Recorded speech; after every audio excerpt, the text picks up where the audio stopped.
Gorgeous লুঙ্গি। তো এই যে আমার কয়েকটা ছবি তোমাদের সাথে শেয়ার করলাম, আর খুব ভালো লাগছিল। আমার ওই গানটা মনে পড়ছিল, ভুম্বুরো ভুম্বুরো শ্যাম। তো গানটা ভীষণ মনে পড়ছিল।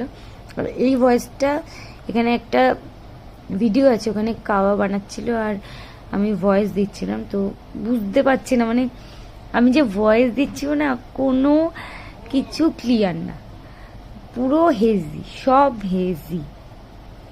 আর এই যে এই ছবিটার পরেই মনে হয় ভিডিওটা আসবে। হ্যাঁ, এই যে আমার ভিডিও, আমি কি বলছি দেখো, দেখো তো বলে দিলাম কিন্তু আসছে না। যাই হোক, আমি একটা সিঙ্গেল এই ভিডিওটা আমার ফোনে নিয়ে তোমাদের জন্য পোস্ট করে দেবো, তোমাদের জন্য পোস্ট করব ভিডিওটা নিয়ে। আমি বলছিলাম, তোমাদের বলে দিচ্ছি, কাশ্মীরে বসে এরকম সুন্দর জায়গা, তার মধ্যে খাচ্ছি কাওয়া, এরকম কিছু একটা বলছিলাম, আমার মনে নেই ঠিক। তারপর এখান দিয়ে আমরা গেছিলাম মিনা বাজার। এইখানকার ফেমাস হচ্ছে মিনা বাজার, এখানকার ফেমাস হচ্ছে মিনা বাজার। আর আমি মনে করি কখনো কখনো মন খারাপ হলে না, কাছাকাছি কোথাও ঘুরে আসা ভালো, মন এমনিই ভালো হয়ে যাবে।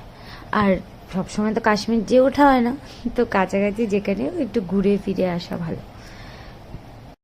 আর জানি না দূরে কোথাও যাওয়া হবে কিনা, যাই হোক। তো এখনো অবধি তো যেতে, এই 1 বছর হয়ে গেল এখনো অবধি যাইনি কোথাও, কাশ্মীরের পর বড় কোথাও যাইনি, কাশ্মীরই ছিল লাস্ট। আর এই যে দেখো সিনারিগুলো খুব সুন্দর। আমরা ওখান দিয়ে পরের দিন গেছি হচ্ছে গুলমার্গ। তো ভিডিওগুলো না পরপরই সাজানোর চেষ্টা করেছি, কিন্তু গুলমার্গ যেদিন যাব না, সেদিন ভীষণ বৃষ্টি হয়েছিল। আর ঠান্ডার মধ্যে যদি বৃষ্টি পড়ে না, তুমি রাস্তাঘাটগুলোও তোমরা দেখতে পাচ্ছ কিরকম কাদা কাদা হয়ে রয়েছে, কিন্তু গাছগুলো দেখো কি সুন্দর।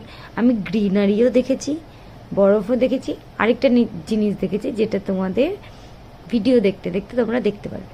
আর কাশ্মীরে গিয়ে তো সাজবো ভেবেছি, সেজেছি, কিন্তু সেইভাবে সাজতে পারিনি, কারণ সোয়েটার টুপি সব পরেই তো মুখ ঠুক সব ঢাকা ছিল। আর এই যে আমার হাজবেন্ড আর আমি, এই জায়গাটা আমি ছোট থেকে বড় হয়েছে যে পাহাড়ে ঘুরেছি, যেই জিনিসটা দেখিনি সেই জিনিসটা এই জায়গাটায় গিয়ে আমি দেখেছি। আর রাস্তাগুলো দেখো কত সুন্দর, তোমরা ভাবো তো পুরো ক্রিসমাস ট্রির মতো, যখন এগুলোতে বরফ পড়ে কত সুন্দর লাগে, দারুণ সুন্দর লাগে। আর আমার দারুণ সুন্দর লেগেছে। আমার মানে হয় না যে ক্রিসমাসে যদি এখানে আসি, পুরো ক্রিসমাস ট্রির মতো বরফ পড়বে, ইম্যাজিন এরকম দেখতে পাইনি। আর দেখো পাহাড়ের মধ্যে মেঘগুলোকে, দারুণ দারুণ। সেই দিন বৃষ্টি না হলে এই ওয়েদারটা আমরা পেতাম না কোনো মতে। আর কাশ্মীর সুন্দর জায়গা, সবার একবার ঘুরে আসা উচিত। জানি সবাই পারে না, তাও পাহাড়ে একটা রাতে বেরানো যায় না প্রবলেম, আমরা তাড়াতাড়ি হোটেল থেকে